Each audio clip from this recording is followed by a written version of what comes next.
다음으로 이제 저희 신동준 멘토님의 이제 강의가 준비가 되어 있습니다. 지난주에 거래 방법에 대해서 설명을 해주시면서 규칙을 정해야 된다. 이와 함께 터틀의 투자 철학 이런 부분까지 함께 짚어주셨었거든요.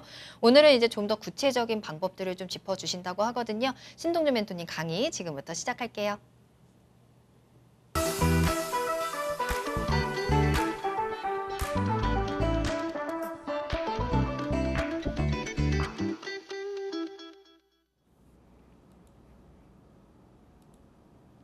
네, 지난 시간에 이어서 이번 주도 제가 이제 하고 있는 해외 선물에 대한 거래 방식에 대해서 좀 구체화되는 어떤 내용들을 좀 해드리도록 하겠습니다.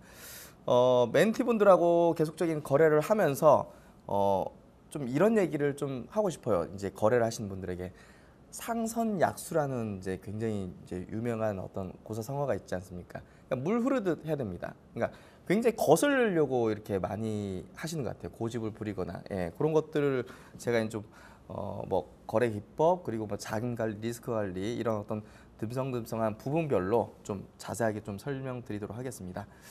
오늘은 그 자금 관리의 원칙에 대해서 좀 한번 설명을 드려보겠습니다. 네 가지, 굉장히 단순합니다. 지금 저는 여기서 계속적으로 미니 강의에서 규율에 대해서 지금 큰 어떤 그림을 그리고 있는 겁니다. 지금 자금 관리의 원칙 네 가지 방식을 저는 쓰고 있고요. 첫 번째, 스톱을 반드시 설정하라. 진입할 때 항상 스톱로스를 설정하고 들어갑니다. 두 번째, 손실 제한을 위해서 주문량에 제한을 둬라. 세 번째, 물타기는 절대로 하지 마라. 네 번째, 손익비는 3배 이상으로 설정하라. 이 원칙 네 가지를 가지고서 자금 관리하고 있고요. 구체화해서 한번 좀 설명을 드려보도록 하겠습니다. 그러면 스톱 설정 어떻게 하는 건가? 시장이 내가 이제 매수로 진입을 했는데 반대로 가는 경우 많이 경험하지 않습니까? 그러면 이거를 손실을 줄이는 최고의 방법은 청산시키는 겁니다. 이걸 물타기 한다고 포지션을 반대 방향으로 포지션을 늘리는 거는 굉장히 위험한 거죠. 저는 절대 지금 해외 선물 데스매치 들어가가지고 단 한 번도 그렇게 한 적이 없습니다. 그렇기 때문에 리스크 관리가 어느 정도 된다고 보시면 돼요. 그러니까 잃지 않으면 기회가 왔을 때 기회를 잡을 수 있다는 겁니다. 감당할 수 있는 손실폭을 미리 사전에 결정한다. 그러니까 뭐 매틱으로 이렇게 설정하는 건 아니고요. 이평선이 매도로 들어가는데 위에 이제 이평선이 저항으로 있다. 이런 것들을 제가 사전에 로스컷, 스탑로스 기준선으로 잡고 설정하고 들어간다는 겁니다. 그걸 다 멘티분들에게 제시를 하고 들어간다는 거 그렇게 좀 아시면 되고요. 마진콜을 대부분 당하는 이유는 이 스탑을 설정하지 않고 즉흥적으로 대응하기 때문입니다. 무조건 설정하고 들어가십시오. 그러면 계좌가 망가지는 일은 절대 없습니다. 그렇잖아요. 절대 없죠. 그래서 스탑 설정 가장 맨 앞에다가 제가 배치해가지고 설명드린 이유 가장 중요하기 때문입니다. 스탑 설정은 대부분 몇 틱, 몇 퍼센트 뭐 이런 방식으로 많이 하는데요. 저는 기술적으로 중요한 레벨을 설정해서 저항선이나 지지선 아니면 뭐 60분봉에 뭐 122평선 뭐 이런 식으로 제가 보는 중요한 레벨에 설정을 해놓습니다. 그래서 저항선, 지지선, 이평선 이 세 가지 포인트로 설정을 하고요. 포지션을 진입하는 포인트는 이 손절 라인과 함께 연동이 됩니다. 그러니까 제가 포지션을 진입하려고 진입 자리를 찾을 때 손절 라인, 내가 삼는 어떤 뭐 지지선이라든지 이런 것들이 밑에 있으면 이게 제가 감당할 수 있는 손실인지 여부를 판단하고 포인트를 잡습니다. 이게 연동된다는 겁니다. 제가 진입하는 포인트랑 손절 라인과 연동된다는 건 요겁니다. 이 안에서 진입할 때 이미 계좌의 관리가 되는 겁니다. 그걸 잘 이해를 하시면 스탑로스의 설정에 대해서 잘 이해를 하신 거라 보고요. 그 다음은 주문량 제한입니다. 지금 현재 회원분들 한 계약에서 2계약 정도만 진입을 합니다. 아직은 그럴 때라고 생각합니다. 아직 지금 3주 차예요. 무지막지하게 막 5계약, 6계약 이렇게 들어갈 수는 없다고 봅니다. 그렇기 때문에 저는 어느 정도 주문량 제한을 해놓고 거래를 하고요. 한 번 거래에 사용되는 증거금을 제한시킵니다. 대략적으로 저는 전체 거래 자금의 한 20% 정도로 한 번 들어갈 때 그 정도 자금만 씁니다. 20% 정도. 그리고 오픈되어 있는 전체 포지션의 개수도 제한합니다. 최대 2개입니다. 저는. 예, 3개, 4개 간 적 없습니다. 회원분들하고 이제 멘티분들하고 할 때. 그래서 만약에 한 2계약이 지금 열려 있다 포지션이. 그러면 1계약이나 이렇게 청산을 하고 신규로 들어간다든지 하지 절대 포지션의 어떤 전체적인 어떤 오픈 개수를 제가 설정한 거 이상으로 넘어가지 않습니다. 예, 이런 게 모두 이제 자금 관리라고 보시면 되고요. 일중 최대 거래량까지 저는 제한을 해놓습니다. 예, 하루에 거래하는 수도, 횟수도, 예, 거래량도 이런 것도 미리 설정해야 됩니다. 이게 다 규율입니다.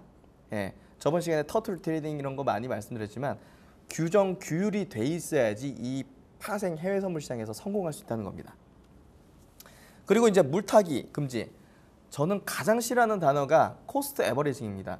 여러 가지 뭐 우리가 뭐 재무 관리나 이런 거 공부할 때 나오는 단골 단어입니다.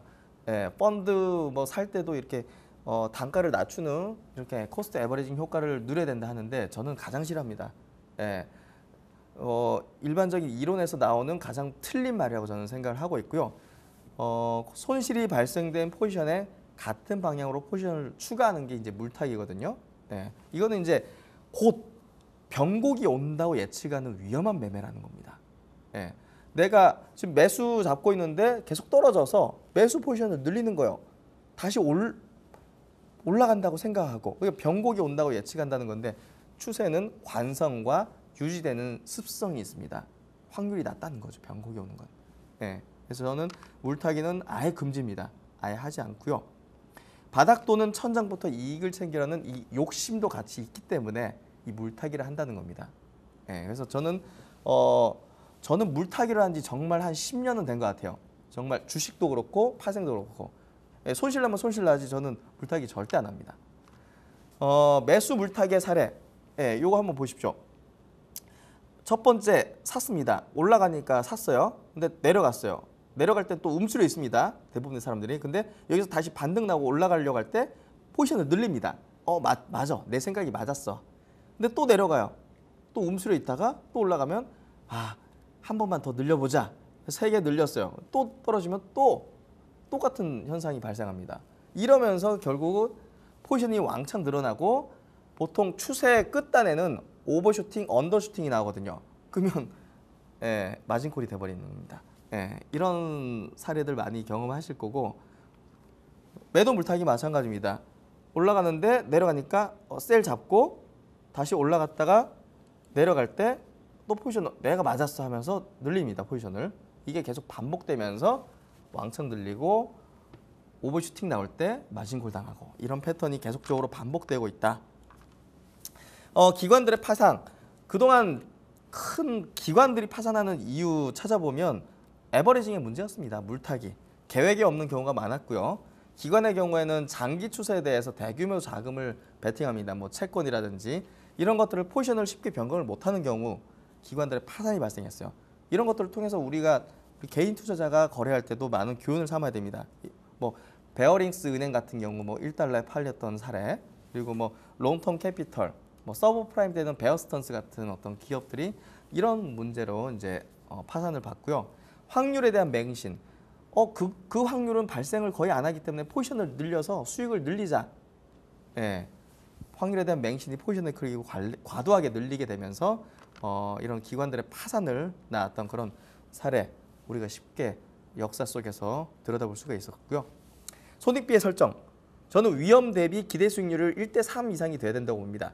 내가 손실을 뭐 10만 원 볼 때 수익은 이제 리미트 이익 설정은 30만 원 정도로 설정을 하는 거죠. 웬만하면 오픈하지만 뭐 우리가 12시, 1시 넘어가면 이제 잠을 자야 되지 않습니까? 그럴 경우에는 리미트를 이런 식으로 설정한다는 거죠. 로스컷은 1, 그리고 이익 설정은 3, 1대3 비중으로 저는 손익비를 설정을 주로 하고요.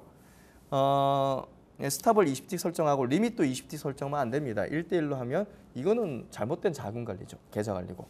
그래서 손익비의 설정은 자금 관리의 핵심이다. 이걸 명심하셔서 반드시 짧은 손실과 긴 수익을 누리는 이런 어떤 패턴으로 계속 가셔야 됩니다. 하나의 팁을 좀 말씀드리려고 이동평균선 활용에 대한 내용을 좀 가져왔고요.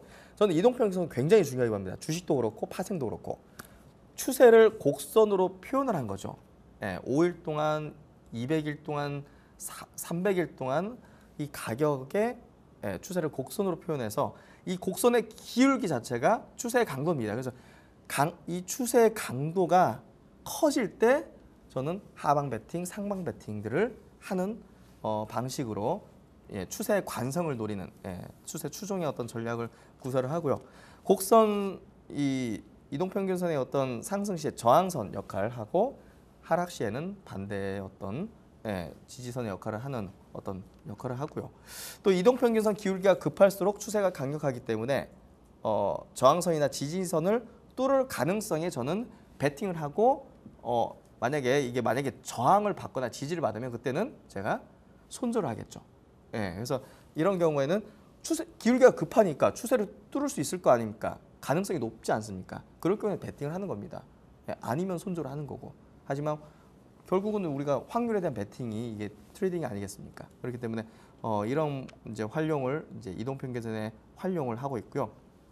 이동평균선 활용에 대한 어떤 상품별 내용을 설명드리면 최근에 이미니 S&P 500 지수 같은 경우 여기 동그라미 2개 친 지역 61선 정도에서 계속적인 저항이라든지 지지를 받으면서 갈 때 이럴 경우에는 분봉에서도 지지받을 때는 매수 잡기 위해서 이제 계속적으로 지지 라인을 이제 확인합니다.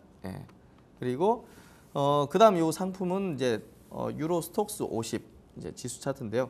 최근에 이제 보시면 동그라미 친 지역에 61선 정도에서 계속적인 지지를 받기 때문에 이런 경우에는 역시나 마찬가지로 매수를 잡기 위해서 지지 라인들을 계속적으로 60분봉, 30분봉에서 확인을 합니다. 그래서 지지가 확인돼서 튀어오르면 그때 기울기가 이제 급해질 때, 이평선의 기울기가 급해질 때 매수 진입을 하는 어떤 그런 포지션을 잡고요.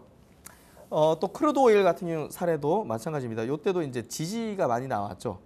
이런 경우에는 마찬가지로 분봉상 지지 라인을 찾아서 매수 진입을 하는 그런 형식으로 거래를 하고요. 이런 어떤 이평선의 활용을 통해 가지고 좀 안정적인 어떤 이제 포지션 이제 시점을 찾는 어떤 거래를 하고 있습니다. 그래서 오늘은 이제 가장 중요한 포인트가 자금 관리를 제가 어떤 규율과 규칙을 가지고서 하는지 요거에 대해서 좀 자세하게 설명을 드렸고 다음 시간에도 계속적으로 이제 세부적인 내용들을 한번 다 짚어드리도록 하겠습니다. 네, 신동준 멘토님의 강의 감사합니다. 항상 좀 자제하는 방법에 대해서 많이 설명을 해주신 것 같아요. 규칙을 좀 세워야 된다라는 말씀, 그리고 손절할 때 확실하게 해야 되고 본인만의 규칙을 세워야 된다는 말씀을 이제 지난주부터 계속해서 해주고 계신데 사실 이 규칙적으로 사는 거, 규칙을 지키는 게 어떻게 보면 가장 교과서적인 말일 수 있지만 가장 힘든 거거든요. 우선 규칙적으로 산다는 게 그렇게 쉽지가 않은 일인 것처럼 가장 힘든 말씀이신데 아무래도 또 이런 해외 선물 거래 관련해서는 또 돈과 관련된 부분이다 보니까 그런 절제하든지 본인을 자제하는 게 굉장히 힘들 것 같아요. 하지만 이럴 때일수록 이제 저희 해외 선물 데스매치 함께 하시면서 멘토님들과 함께 하시면서 자제시켜 주시고 또 절제시켜 주시니까 믿고 따라가시면 이제 손실을 최대한 줄이는 방법 충분히 잘 터득하실 수 있을 거라고 생각을 합니다.